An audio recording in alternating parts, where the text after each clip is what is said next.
So yesterday was the 4th of July, and while we didn't do a program yesterday, I did publish an article, an op-ed over at HartmannReport.com. It's titled, "Next Right-Wingers on the Court Want to Take Your First Amendment Rights." And I published it because it was the 4th of July, and it was a story about the founding of our republic, about how John Adams, back in 1798, when he was president, our first president was George Washington, then came John Adams, and then in the election of 1800, Thomas Jefferson beat Adams. Jefferson was Adams's vice president, by the way. In 1798, John Adams got seriously pissed off at a bunch of newspapers. There was about 20 of these. They called them Democratic Republican newspapers, or sometimes they just referred to them as Republican newspapers. Adams was, of course, a Federalist. He was our first genuinely conservative president. And he was very, very upset that these newspapers were not on his side, that were calling him out. Benjamin Franklin Bach, Ben Franklin's grandson, they called him Lightning Rod Jr., published a newspaper called the Aurora in Massachusetts. And he published an op-ed and an opinion piece, an editorial, saying that Adams was old, toothless, querulous, balding, and blind Adams was the phrase that he used, if I'm remembering correctly. It's in the article. And Adams went nuts, and his wife, Abigail, as well. And we know more about what she had to say about it than what Adams had to say about it, because her writings have endured over the last 240 years. But she basically went to Congress and said, you guys have to do something, as did her husband, as did John Adams. And so they passed the Alien Sedition Acts, a set of 4 laws that made it a crime to criticize the president or the government of the United States. And the day that Adams signed the legislation, before it even went into effect, it went into effect the following day, the day that he signed it, he had Benjamin Franklin Bach arrested. And then he had 20 other publishers arrested. 10 of them ended up with long prison sentences for criticizing the president. Jefferson, the day that Adams signed this bill, left town and never again spoke to John Adams in person for the rest of his life, even though he was vice president for the next 2 years. Never again saw him in person. They struck up a correspondence later in their old age and kind of made up with each other. It was brokered by Dr. Rush, Dr. Benjamin Rush. But, this was a big deal, that John Adams, was defying the First Amendment. And, we all had thought we got past that. There was a half-hearted attempt by Woodrow Wilson during World War I to do the same thing. We got another Alien Sedition Act, but that was specifically about people who were trash-talking World War I. It was much more narrow in scope and not much less widely applied, and didn't include criticism of President Wilson, although it was still a terrible piece of legislation.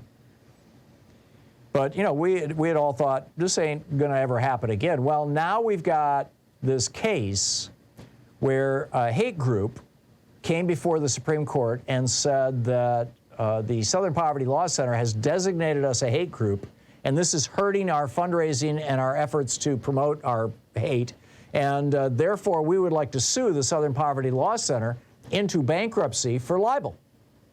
But the problem is you can't sue, public figures can't sue. So, if you're a hate group and you put your name out there, you're a public figure. You can't sue somebody. It's like I can't sue somebody if they trash talk me. I mean, there was a guy on Twitter just a few minutes ago calling me a fascist. I can't sue him. I'm a public figure. I'm okay with that. This was decided in 1984 in a U.S. Supreme Court decision called New York Times v. Sullivan, or was nailed down. It was broadly believed to be the law for, 100 years before that, but the Supreme Court finally nailed it down in 84. So anyhow, this group comes to the Supreme Court and says, we want to sue the Southern Poverty Law Center, the SPLC, and the Supreme Court says, no, we're not going to take the case. But Clarence Thomas issues a dissenting opinion, saying, no, we should take this case.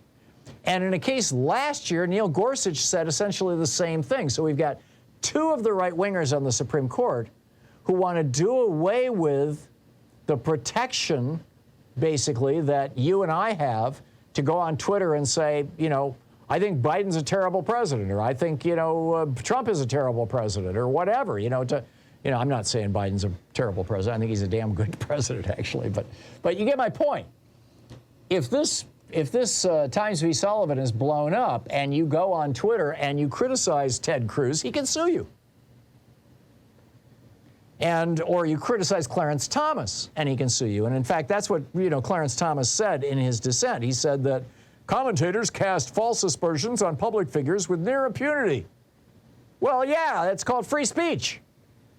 But Thomas is not happy about that, and neither is Gorsuch. Unless you think that, we dodged the bullet because they didn't pick up this case, I would like to point out to you that Clarence Thomas, in previous dissents, said that there's no right to abortion in the Constitution. He said that like years ago, and now it's law.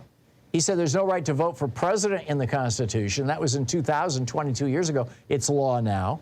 He said there's no constitutional power to sustain the EPA in the Constitution 3 years ago, and that's law now.